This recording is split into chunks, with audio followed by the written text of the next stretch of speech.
خدا وکیل صبح دوش گرفتم، لباس خوب پوشیدم، ادکلن زدم که بیام برم برای دعوا. هی میگم بیا برو تو وکالت. و چه حالتی. آقا این دفتر وکالته؟ نه، با زنا دور هم نشستیم غیبت کنیم. آقای وکیلی هم از من پول میگیری، پس پرونده من چی شد؟ تو من تیوا نمیخوای؟ دارم یه نمایشگاه تیوا کنار دفترم میزنم. نه یه خبری برات دارم، از خوشحالی به سقف بچسب. یه مشت لقمه بده. ماشاءالله معذورته. ها حکم اومد. خدا خیرت بده، نجاتم داده. همین نجاتم پیدا کردی. صبح میکشنت بالا.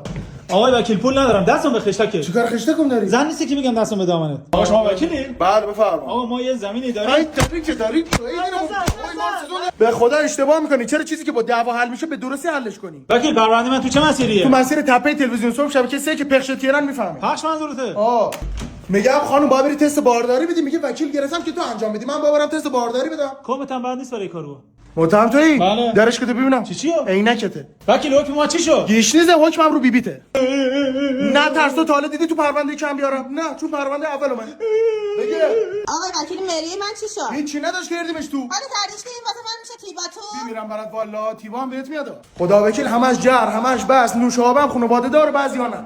الان خانم تیموری پسند با آقای الف پپت که با خانم سینزه چهه از خانم خیره زبه دزدی کردن مبلغ 30000 تومان. بگو بیا تو کارش دارم. وسط جلسه دادگاه در اومدم میگم من وکیلم، میگه عروس رفته گل بچینه. این نباید تو بکنیش. تو کجا؟ زندان. حالا که حکمم همسر پولت نمیدم. نمیدی تو خراب کردی همه چیز خودت